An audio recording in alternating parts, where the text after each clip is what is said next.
Esta es mi cámara, ¿verdad? Esa que está ahí. Hello, how are you today? Today is Thursday and we are here with Tania Borja. This is our program in English. Once a month we have this program in English for everybody, for all parents, for all moms, for all fathers, for everybody that need to take care of the children. Tania Borja is our person that is here today, and she's coming from the Stop Community Center. The Stop Community Center is located on Davenport, but have other locations. This community center is focused in healthy eating, in food security for all families or people. And what I love about this center is that they focus also in healthy eating. That means when you go to the food bank, you will receive food that is fresh, food that they take it from the earth and give it to you, and you can cook and give your own flavor, because this is important for people, because a healthy eating is a healthy person. A healthy person is a healthy community. And having a healthy community, we have a healthy country. Tania, thank you for being here today. Hi, Miriam. Good morning. How are you doing today? So happy to be here. I'm very happy in our first Thursday of the month, second Thursday of the month, but first Thursday in our new day in this program that is called Latin Moms or Mamás Latinas. But that doesn't mean that Latin moms cannot be in English and sharing with other people. We live in Canada. And in Canada, we have different countries, we have different backgrounds, and Latin is only one part, and we are in a community where everybody can share their experience. And today, I appreciate that you are here, Tania. Thank you, Miriam. Yes, we have a new schedule for the radio show. That's an important thing to highlight. So it's going to be now on the first Thursday of each month. So hopefully they can join us every Thursday, every first Thursday of the month. Yes, and we are going to put the topics that we are going to talk in these Thursdays ahead. Like that, you can share your questions. If you have questions, you can send it to me, you can send it to Tania, you can share it in the program, in the comments below, and we will take care of your topics. And share this program because I know a lot of people will love to know what we are talking about here in Mamás Latinas. Absolutely.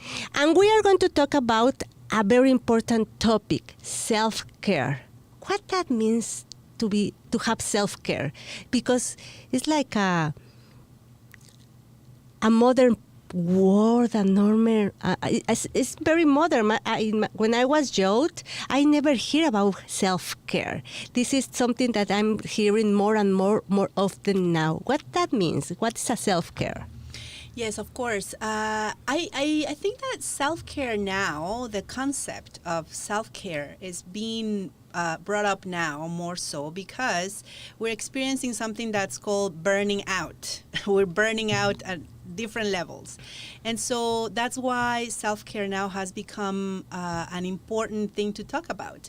And self-care, from my perspective, is the use of tools, resources, time, intention towards caring for ourselves in a way that is holistic, in a way that will integrate many aspects, not only the obvious, which is the physical, but also other aspects like the mental, the emotional, the financial, the spiritual, the social. So there are many aspects to self-care. So I think it is important to intentionally think about this topic and start finding ways to include certain tools or resources towards loving ourselves and being able to connect more deeply with ourselves. And do you think that word that you use, burning out, is only for new parents or for everybody? Because burning out, what that means, like I put myself in the stove or in a hot thing and I'm burning out, or what that means for the people that never hear that expression before. Right, of course. Well, it kind of relates to that sense of, you touch something hot and you burn, right? But burning out is more about being really, really tired, really exhausted, to the point that you are not able to function in a way that is ideal or healthy. So burning out means being really tired. And obviously this applies to not only parents, which is pretty much the topic that we'll be talking about today, but to everybody, especially in this really stressful life that we're living. Burning out is just everywhere. Being burned out comes from work, from excess work, excess commitment, being social, family commitments, etc. We have many demands from life, and that's what makes us feel burned out. Why is important for a parent to take care of themselves? So, because you can say, oh, I'm taking care of myself. I do my nails every week. I put makeup. So I'm taking care of myself because I go and I buy new clothes and I'm well dressed. So that is self-care? Because some people can confuse that part. Right. Why is important to take care of ourselves as parents or caregivers? Well, because we definitely need to be full of energy, healthy. We need to be relaxed. We need to be able to provide whatever care we are giving in a way that is healthy and that is loving, compassionate, and patient. And when we are not taking care of ourselves, it's hardly possible to do that in this manner. So it's very, very important to take a break and just provide that time for ourselves. And yes, the physical aspect is important. I think a lot of that has to do more with self-esteem, how we see ourselves and how we present ourselves to the world. But that's not all. That self-care, as I said, is a more, it's a bigger topic that implies many aspects of the self. So take self-care, I can traduce this like self-care is taking care of my inside person, outside person, what I'm eating, what I'm not eating, what I'm watching, what I'm not watching, which people I'm surrounding also.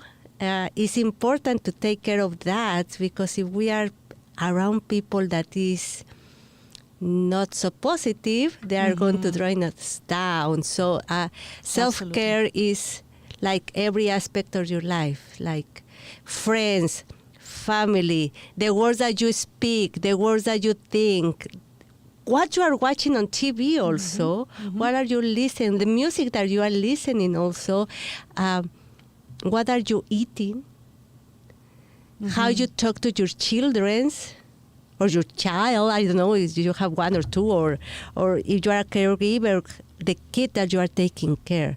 Absolutely. Well, definitely it's important to think about self-care in a way that will provide you the opportunity to know yourself better.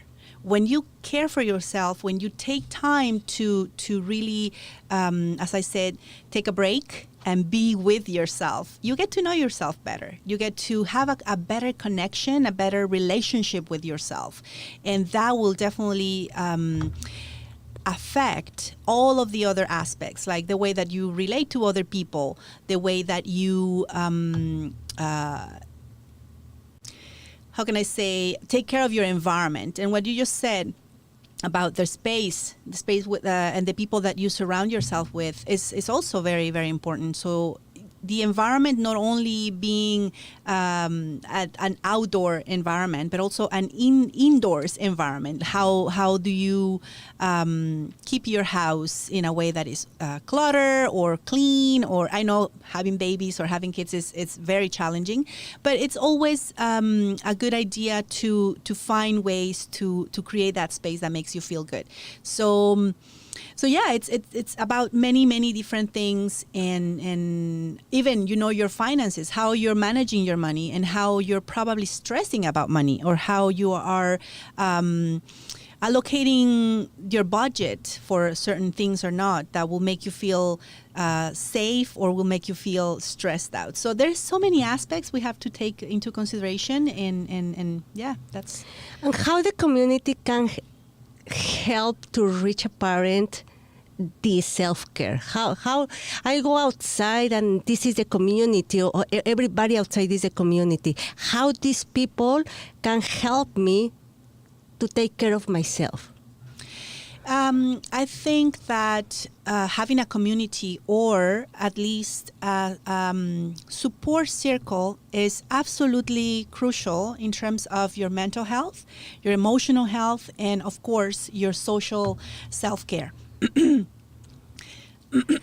I got a little. Yeah, no, it's okay. And my throat is dry now. That happens when we are live here from the radio station. Is always happen. So taking surrounding of the people is important, but the community center, specifically the one that you are, how that they help the people to reach this self-care. Right. I got a little, my mind got a little blurry after that. Yes, absolutely. The Stop Community Food Center, one of their missions is to build community, to create spaces for people to feel at home, to feel that they belong, and to gather around food, obviously, to share and to just be together. And so how self-care is not that the someone from your community will provide you that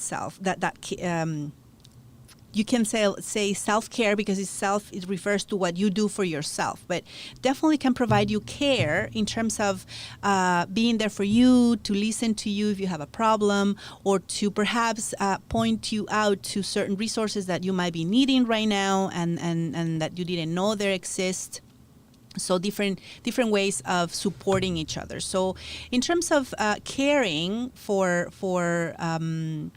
others, community is a very, very important element. And at the Stop, we feel that part of our program, Healthy Beginnings program, is precisely that, being able to provide a space for new parents to come together, to meet each other, to talk about topics that are current or relevant to them, and just maybe create new friendships that will last for hopefully a lifetime, and not only for parents themselves, but also for their kids. And so creating that sense of community is definitely caring for ourselves. Talking specific about Healthy Beginnings, who can get this program? So anybody can get this program, get into this program, or who is the target for this specific program? Right. So Healthy Beginnings is part of something that's called a Canadian National Perinatal Program, and this is a program that's all around Canada. In Toronto, there are other agencies that have this program as well, that have different names. The Stop is called Healthy Beginnings, but the idea of this program is to provide support to families that are food insecure. So who can come and reach out for this service, for this support? Those families that are new to Canada, those families that perhaps have no immigration status, families that are low income, and families that really need that that support, because there are barriers such as language barriers. They don't speak the language, and so they need to get these resources in a way that is barrier free. And I'm really happy to say that at Healthy Beginnings we have a lot of Spanish speaking staff and volunteers, and we can provide these services in Spanish as well. So anyone who feels that they need the support and that they feel that they need a little push, to put some more healthy and fresh food on their tables. And I want to add to this that it's not only to add fresh food to the table, it's to add those resources that we were talking before. Because I can say that I'm proudly a volunteer in the center in this program, and I love it because I can meet new moms, new parents there, and the information that you guys give is only not supporting for the eating, healthy eating. Like yesterday, I want to put that we were giving resources about how your child can cope with stress. And this same information that we are giving for the parents to give to the children or to support the children with the stress, those some things that you can apply for yourself, and that's part of self-care. So it's not only for the kids, so it's something that you can integrate also for your self or for the people that you are surrounding. How other parents are supporting other parents? Because I see that people that is getting there for their every week for this support, they start talking to each other. They start to build that relationship that you just talk about it. How other parents can support other parents without knowing? Because maybe I don't know that I'm supporting them and I'm doing it. How they do it? There are many ways that parents at the program support each other. I think the most obvious way is to create that connection, reach out and say, hi, how's it going? How are you doing? What are your challenges? But also in terms of perhaps giving, and we were talking about this earlier, giving some recognition to the work that you're doing as a parent sometimes is it's very important, and that's caring. That's an attitude that comes from a compassionate place, from a place that is loving, and a place that is acknowledging other person doing the work, the hard work that parenting is.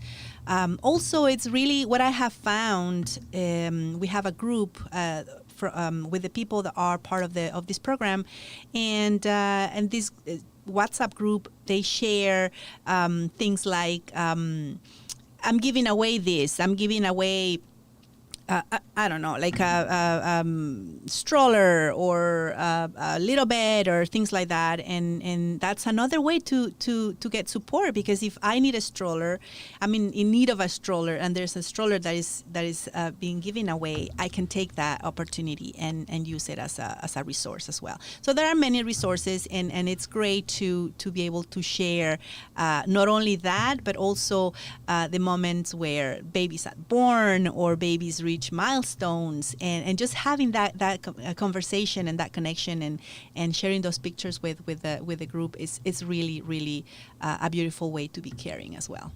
I love it. And you know what?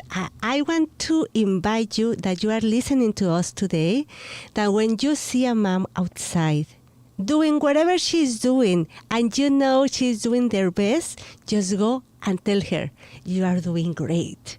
You are an awesome mom. Just go and do it, and let's see if they reply with a smile in their mouth, because I'm sure they will do it. And doesn't matter if you don't speak English, or if they don't speak English, if they don't speak Spanish or Portuguese or whatever language it is, just go and do it, because I'm sure you are going to make that parent or that caregiver feel their best for the day and maybe for the week. Absolutely. It's great to have some encouragement words, right? To have given that, and it's definitely a gift, yes. A present. If a new parent, if a new mom want to reach these services, how can they get to this service? Right. Let's get technical now. So, yes, we are located at 1884 Davenport Road. That's where the main site of the Stop Community Food Center is located. They can go directly there, or the best way to do, if you like to register for the program, as I said, newcomer, expectant parents, low income, people that feel food insecure, they can ask for an appointment. They can reach to me for an appointment. We run our program on Wednesdays from 10:45 a.m. to 12:45 p.m. That way we can provide with these resources. And we also have, as you mentioned, the educational aspect of the program. This is being right now done online because we all know COVID. But there's Wednesdays when we provide parents with their food hamper, some grocery cards, and some beautiful, delicious lunch every time, and the resources that you were talking about earlier. So I will suggest to please reach out to me either by email or by phone. I will give you my information now to make an appointment, and then you can register to the program. For this program, you need to be registered in order to get the benefits. It's not a drop-in situation where you can just go there and get what you need and go. That's not the case. You need to register, and once you're registered to the program, then you're able to receive hampers 2 times a month, and then you're able to also access all the workshops, the webinars, all the educational opportunities that we have. And we have lots of partnerships with other agencies that are providing as well resources and opportunities for learning. And I love that. I wish I knew this when I was pregnant, because you are going to be very surprised what you can get for this program. You are going to get out from this space very happy and very thankful that you find this one. So if you know someone that is pregnant or is planning to be pregnant, share this information with them. Share this information because it's going to be a life changer for them. I assure you, it's going to be a life changer because they are going to find the support that they needed. And do you guys ask for income proof or nothing? We don't ask for anything. We are, as I said, low barrier as possible. We don't ask for anything. The only thing that we need is a proof of pregnancy, obviously. That's the obvious. So if you're pregnant, please bring along with you to your appointment your proof of pregnancy. Even if you don't have a proof of pregnancy on the day of your appointment, you can submit it later. But it is important for us to know that you are indeed pregnant. So that's the only thing that you need to be. You need to be pregnant, and I'm sure there is a lot of moms expecting out there that can benefit for this program that you are running at this moment. What is a proof of pregnancy? It's a note from your doctor or midwife, or ultrasound picture with your name on it and your due date. That's it. Very easy to get to this program. So I'm going to put the information where you guys can reach Tania in the first comment when we finish this, like that you can reach her. Thank you so much for being here, sharing with us. And remember, we moved to Thursdays. Thursday is our new day for this program. Tania is going to be, or anybody invited for this program, is going to be here with us once a month to have more information, to have more resources, to learn more about how you can take care of yourself, because taking care of yourself, a happy mom, happy kids, happy family. Absolutely. I can say that. So thank you so much. And we see you next week on Thursday at 10 a.m. So we wait for you right here on Thursday. Thank you. Thank you. Bye. Bye-bye.